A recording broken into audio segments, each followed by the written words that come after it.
انیس پڑھا لکھا خوبصورت نوجوان تھا۔ ہمارے محلے میں کرایہ دار بن کر آیا۔ ابو سے دوستی ہو گئی۔ والد صاحب کو اس نوجوان میں کافی گن نظر آئے۔ اسے گھر لائے اور والدہ سے ملوایا کہ دنیا میں وہ اکیلا تھا۔ اس کا کوئی رشتہ دار ملنے نہیں آتا تھا سوائے دوستوں کے۔ وہ تنہائی محسوس کرتا تھا۔ دوستوں سے ملاقات اور بات ہے اور فیملی میں رہنے کا سکھ ایک دوسری بات ہے۔ میرے والدین نے اسے ماں باپ کا پیار دیا تو وہ ہمارے ساتھ بہت خوش رہنے لگا۔ ایک روز ابو نے کہا کہ انیس اچھا لڑکا ہے، کیوں نہ ہم صوفیہ کی شادی اس نوجوان سے کر دیں اور اس کو اپنا فیملی ممبر بنا لیں۔ امی ابو نے اسے بیٹا بنا لیا تھا اور اب رشتے کے بارے میں سوچ رہے تھے۔ ابرار بھائی اس سے متفق نہ تھے، کہنے لگے ابو بے شک انیس اچھا لڑکا ہے، اچھی پوسٹ پر بھی ہے، مہذب اور شریف بھی ہے، لیکن اس کے خاندان کا کچھ پتہ نہیں ہے۔ آپ نے اسے بیٹا تو بنا لیا لیکن داماد بنانے سے پہلے 1000 بار سوچئے گا۔ کیا آپ آپی کا انجام بھول گئے ہیں؟ ہاں واقعی غیروں پر بھروسہ کرنا درست نہیں ہوتا۔ ایک بار چوٹ کھائی ہے، اب تو احتیاط کرنی ہی چاہیے۔ یہ کہتے ہوئے میری امی کی آنکھوں میں آنسو بھر آئے۔ دراصل بھائی نے آپی کا ذکر کر کے بیتے دنوں کی یاد دلا دی تھی۔ ربیہ آپی ہماری خوبصورت اور پیاری بہن کو ہم سے بچھڑے کئی برس گزر چکے تھے۔ وہ اپنے شوہر کے گھر سے ایسی غائب ہوئی کہ پھر ان کا سراغ ہی نہ ملا۔ جب بھی ان کا خیال آتا روح زخمی ہو جاتی اور دل میں درد کی ٹھیسیں لگتی تھی۔ 15 برس قبل آپی ربیہ کا رشتہ ایک واقف کار کے توسط سے آیا تھا۔ وہ لوگ ملتان اور ہم تونسا شریف کی ایک بستی میں رہا کرتے تھے۔ والدین نے چچا علم دین پر بھروسہ کرتے ہوئے بیٹی کا رشتہ رحیم داد سے طے کر دیا۔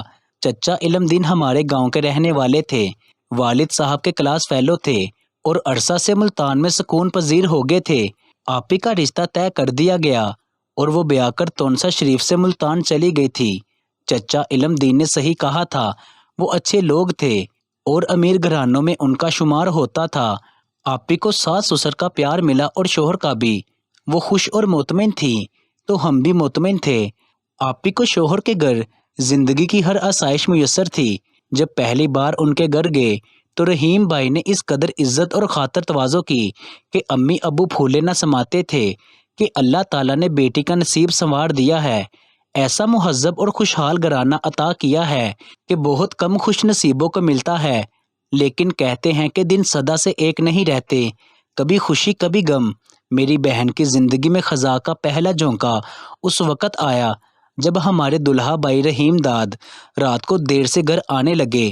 آپی نے سوچا آفس میں کام زیادہ ہوگا، لیکن یہ تو روز کا معمول ہو گیا۔ وہ شوہر سے دیر سے آنے کا سبب پوچھتی تو خفا ہونے لگے، حتیٰ کہ مار پیٹ شروع کر دی۔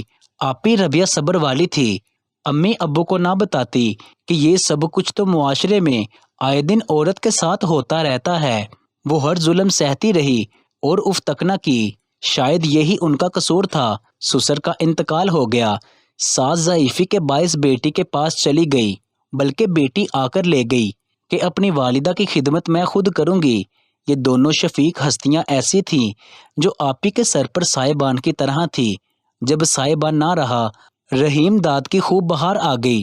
زمین جائیداد روپیہ پیسہ سبھی کچھ اس کے دسترس میں تھا۔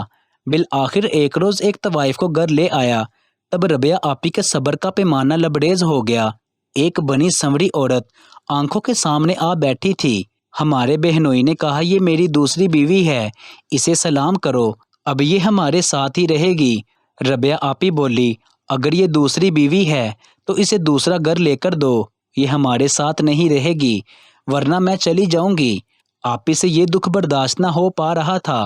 رحیم داد آگے سے بولا کہ یہ تو اسی گھر میں رہے گی، اگر تم نے نہیں رہنا تو مت رہو، جہاں چاہے چلے جاؤ۔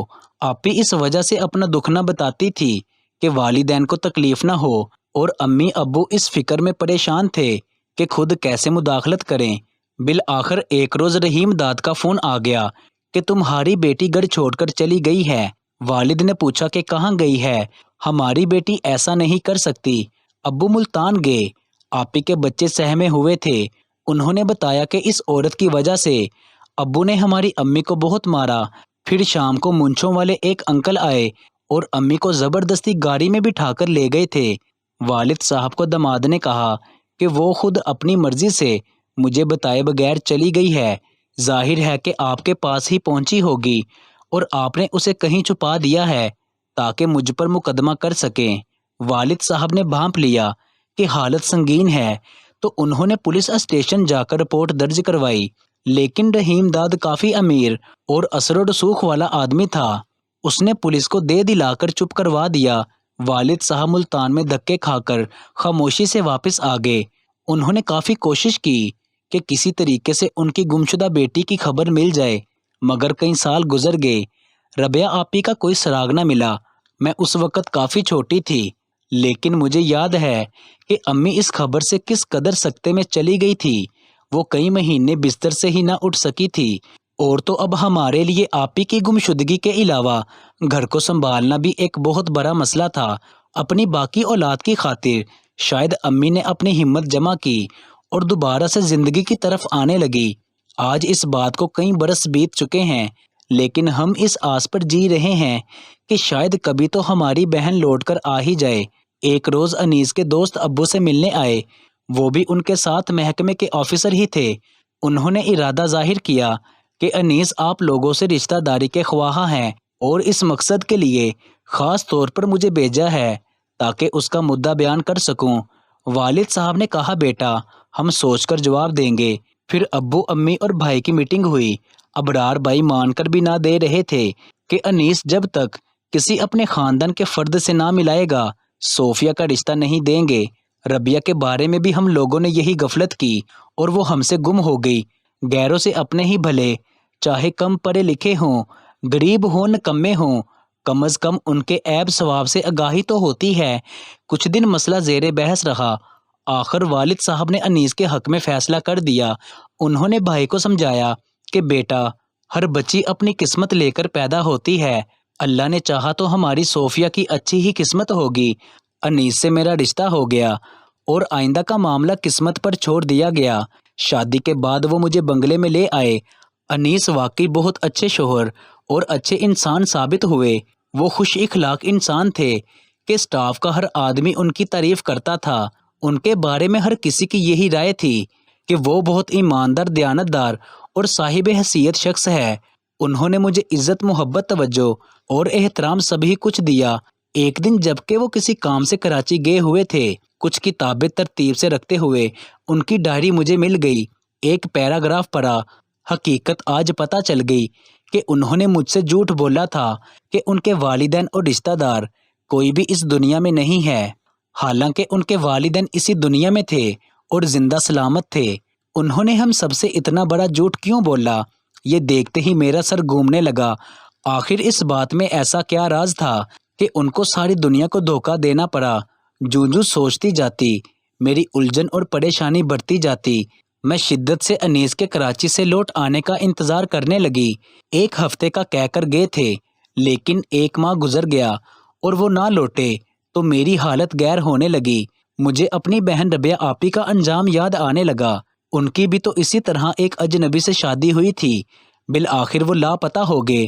آخر ایک مہینہ گزرنے کے بعد وہ واپس آ گئے۔ میرے تن مردہ میں جان پڑ گئی، جیسے میری زندگی کی خوشیاں لوٹ آئی ہوں۔ اپنی خوشیوں کو بچانے کی خاطر ان سے کوئی سوال نہ کیا۔ ماحول کو ناخوشگوار نہیں کرنا چاہتی تھی۔ سچ ہے سام کا ڈسا رسی سے بھی ڈرتا ہے۔ آپی کا انجام میرے سامنے تھا۔ دن اسی طرح گزرتے رہے۔ دیکھتے ہی دیکھتے سالوں گزر گئے ہیں۔ اس دوران خدا نے 2 خوبصورت پھول میری گود میں کھلا دیے۔ اکثر سوچا کرتی تھی کہ اس عرصے میں یہ دوبارہ کبھی کراچی نہیں گئے۔ اگر کسی سے تعلق ہوتا تو دوبارہ ضرور جاتے۔ اس لیے میں آہستہ آہستہ مطمئن ہو چکی تھی۔ ایک دن دفتر سے فون آیا کہ میں کراچی جا رہا ہوں، جلد لوٹ کر آؤں گا، اپنا اور بچوں کا خیال رکھنا۔ 1 ہفتے کا کہہ کر گئے تھے، لیکن 2 ہفتے بعد لوٹے۔ افسردہ سے تھے۔ رات کو سونے سے پہلے میں نے دودھ کا گلاس ان کو دیتے ہوئے پوچھ ہی لیا، آپ کافی عرصے بعد دوبارہ کراچی گئے اور واپس آئے ہیں تو پریشان رہتے ہیں، کیا بات ہے؟ میں بستر پر ان کے قریب بیٹھ گئی۔ دیکھیں آپ کی شریک حیات ہوں، کیا یہ میرا حق نہیں؟ میں آپ کے دکھ سکھ اور پریشانیوں میں حصہ دار بنوں۔ آپ نے مجھے اپنی خوشیوں میں حصے دار بنایا تو پریشانی کے موقع پر بھی مجھے مت بھولیے۔ میں ہر حال میں ثابت قدم رہوں گی۔ اندر ہی اندر میرا دل زور زور سے دھڑک رہا تھا کہ کہیں مجھ پر سوتن ہی نہ لے آئے ہوں۔ میری بات سن کر سوچ میں پڑ گئے، پھر یوں گویا ہوئے، صوفیہ میں نے زندہ رہنے کے لیے دکھ اٹھائے ہیں، لیکن اس کا یہ مطلب نہیں کہ میں کم عمری سے ہی دکھ اٹھاتا آ رہا ہوں۔ لوگ کہتے ہیں کہ سب سے بڑی اولاد سب سے پیاری ہوتی ہے، لیکن میرے ساتھ ایسا نہیں تھا۔ میرے اور بھی چھوٹے بہن بھائی تھے، لیکن واجد جو سب سے چھوٹا تھا امی ابو کا سب سے زیادہ پیارا تھا۔ پیارا ہونے میں تو کوئی مسئلہ نہ تھا، لیکن اگر میرے ماں باپ تمام بچوں میں انصاف کرتے تو شاید میرے دل میں وہ گرہ نہ پڑتی جو کئی سالوں کی ناانصافی سہ سہ کر پڑ گئی۔ واجد کے لیے بڑی دکانوں سے قیمتی برانڈڈ کپڑے لے کر دیے جاتے اور ہمارے لیے عام سی دکانوں سے اس کو سب سے اچھے اور مہنگے اسکول میں ڈالا گیا، جبکہ میں ایک ایسے اسکول میں جاتا جس کا کوئی پرسان حال نہ تھا اور نہ ہی وہ اپنی تعلیم کا کوئی معیار تھا۔ وقت گزرنے کے ساتھ ساتھ یہ ناانصافی بڑھتی گئی اور میرا احتجاج بھی بڑھنے لگا۔ اب جب میں زیادہ احتجاج کرتا تو ابو سے مار بھی پڑتی۔ وقت گزرتا گیا اور میں کالج میں پہنچ گیا۔ ایک روز جب کہ میرے پاس رجسٹر خریدنے کے پیسے نہیں تھے، ابو سے پیسے مانگے تو انہوں نے مجھے زبردست ڈانٹ دیا۔ دل بہت دکھا، تبھی میں نے گھر چھوڑ دیا اور اپنے دوست کے گھر چلا آیا۔ اس کے ابو نے میری دل جوئی کی اور ایک اچھے کالج میں داخلہ کروا دیا۔ میں کچھ دن انہی کے گھر رہا۔ والد صاحب کو انکل اشرف نے بھی فون کیا کہ تمہارا بیٹا میرے پاس ہے۔ والد اور والدہ مجھے لینے کے لیے آئے۔ میں ان کے ساتھ جانا نہیں چاہتا تھا، لیکن انکل اشرف نے مجھے سمجھایا اور واپس بھیج دیا۔ یوں میں اپنے گھر واپس آ گیا۔ ابھی کچھ دن ہی گزرے ہیں کہ واجد نے امی سے بدتمیزی کی۔ جب وہ غصے میں ہوتا تو امی کو گالیاں بھی دیتا تھا اور ابو سے بھی بدتمیزی کرتا تھا۔ اس بار جب اس نے ایسا کیا تو میں نے اس کو ایک غصے میں تھپڑ جڑ دیا۔ رات کو ابو جب آئے تو واجد نے میری شکایت ان سے لگا دی۔ ابو نے مجھ سے پوچھے بغیر مجھے مارنا شروع کر دیا۔ اس رات میں نے یہ فیصلہ کر لیا کہ میں اس گھر سے چلا جاؤں گا اور کبھی واپس نہیں آؤں گا۔ میں دوبارہ انکل اشرف کے گھر چلا گیا۔ انکل اشرف نے والد صاحب کو دوبارہ فون کیا، لیکن والد صاحب نے پلٹ کر نہ پوچھا اور نہ ہی لینے آئے۔ انہوں نے انکل اشرف سے کہا کہ انہیں ایسی اولاد نہیں چاہیے۔ والدہ البتہ ضرور فون کرتی تھی، لیکن میں نے ان کے پاس جانے سے انکار کر دیا۔ انکل اشرف نے مجھے دلاسا دیا اور کہا کہ جب تک چاہو یہاں رہ سکتے ہو، لیکن ایک ہی شرط ہے کہ تمہیں دل لگا کر پڑھنا ہوگا۔ میں نے ایسا ہی کیا۔ میں نے پڑھائی میں ایسا دل لگایا کہ کلاس میں ٹاپ کیا۔ یوں تعلیم مکمل کرنے کے بعد مجھے لاہور میں ملازمت ملی۔ تب میں کراچی کو چھوڑ کر ہمیشہ کے لیے لاہور آ گیا۔ انکل اشرف کا انتقال ہو گیا اور میرا دوست بھی ملازمت کے سلسلے میں بیرون ملک چلا گیا، تو میں نے ان کے گھر جانا بھی چھوڑ دیا اور اپنے کام سے دل لگا لیا۔ میری محنت اور دیانت کے باعث ترقی کے مواقع ملتے گئے، لیکن اپنا گھر اپنا خاندان نہ مل سکا۔ میں بھی انا پرست تھا، شاید لوٹ کر گھر ہی نہ گیا۔ تم سے شادی کے بعد میں کراچی گیا تاکہ والدین کو یہ خبر سناؤں اور تم کو گھر لے جاؤں۔ افسوس انہوں نے تمہیں قبول کرنے سے انکار کر دیا اور کہا کہ اگر چچا کی بیٹی سے شادی کرو گے تو گھر آ سکتے ہو۔ یہ چچا زاد میری بچپن کی منگیتر تھی اور ابھی تک اس کی شادی نہیں ہوئی تھی۔ والدین کی اس شرط کو قبول کرنے سے میں قاصر تھا۔ میں تمہیں کوئی دکھ نہیں دے سکتا تھا، اس لیے افسردہ ہو کر لوٹ آیا، لیکن تمہیں کچھ نہ بتایا اور نہ ہی تم نے مجھ سے کوئی سوال کیا۔ صوفیہ، میں اس بات پر نادم ہوں کہ تم سے شادی جھوٹ بول کر کی تھی۔ جانتا تھا کہ والد میری شادی کسی اور جگہ کرنے پر راضی نہ ہوں گے اور میں شادی تم سے ہی کرنا چاہتا تھا۔ ایک بار تم کو تمہارے آنگن میں دیکھا تھا تو دل میں تمہاری صورت اتر گئی تھی، اس لیے تمہاری والدہ کو رشتے کے لیے کہا کرتا تھا۔ خود کو اس دنیا میں تنہا ظاہر کر کے تمہارے والد کے قریب ہوا۔ بے شک تم اسے کچھ بھی کہو، لیکن میں تمہیں حاصل کرنا چاہتا تھا۔ 10 سال تک میں کراچی گیا اور نہ ہی پھر والدین سے ملا، لیکن ایک روز مجھے میرے ایک دوست نے فون کر کے اطلاع دی کہ واجد کی شادی ہو گئی ہے اور اس نے شادی کے بعد والدین کو گھر سے چلے جانے پر مجبور کر دیا ہے۔ اس نے پورے گھر پر قبضہ کر لیا ہے اور والدین بیچارے بیٹی اور داماد کے گھر پناہ لینے پر مجبور ہو گئے ہیں۔ میں بہن اور بہنوئی کے گھر گیا اور والدین کی قدم بوسی کی، ان کے گلے ملا اور انہوں نے بھی مجھے گلے سے لگایا۔ وہ بہت دکھی تھے اور ان کو میری ضرورت تھی۔ میں نے ان کو ایک فلیٹ لے کر دیا ہے۔ آج وہ ہم سب سے بہت نادم ہے کہ انہوں نے واجد سے والہانہ پیار کر کے باقی سب بچوں کے ساتھ زیادتی کی اور اپنی اس بے وقوفی اور ناانصافی کے باعث واجد کو بھی خراب کر دیا اور خود دربدر ہو گئے۔ چھوٹا بھائی بیرون ملک تھا، اسے بلا کر والدین کو اس کے حوالے کر کے آیا ہوں اور تسلی دے کر آیا ہوں کہ فکر نہ کریں، میں بھی ان کی خدمت کے لیے ہر دم حاضر ہوں۔ صوفیہ، میری سب سے بڑی یہ خواہش ہے کہ تم مجھے معاف کر دو اور میرے والدین کو اپنے والدین سمجھ کر قبول کر لو تاکہ میں سکون سے کام کر سکوں اور اپنے بچوں کو مثالی اولاد بنا کر ان کے سامنے لے جاؤں۔ یہ کہہ کر وہ خاموش ہو گئے۔ تھوڑی دیر میں خاموشی سے سوچتی رہی۔ بالآخر اپنے شوہر کا ہاتھ تھام کر میں نے کہا، انیس، آپ کی جیسے خوشی مجھے منظور ہے، جو آپ کہیں گے میں وہی کروں گی۔ مجھے آپ کے والدین سے کوئی گلہ نہیں ہے، بلکہ خوشی ہے کہ یہ قیمتی ہستیاں مجھے اور آپ کو مل گئی ہیں۔ ہم ضرور ان کی خدمت کریں گے، بلکہ ہمارے بچے بھی ان کی خدمت کریں گے۔ خدا ان کو لمبی عمر دے۔ مجھے صرف ان کی دعائیں چاہیے۔ انیس بہت خوش ہوئے اور ان کا وہ بنگلہ جو ان کے نام پر تھا میرے نام کر دیا تاکہ کل کو میں محفوظ رہ سکوں، اور مجھے لے کر کراچی آ گئے۔ اپنے والدین سے ملوایا۔ ان کو دیکھ کر میں یہ سوچتی رہ گئی کہ آخر انہوں نے اتنے اچھے بیٹے کے ساتھ کیوں امتیازی سلوک کیا۔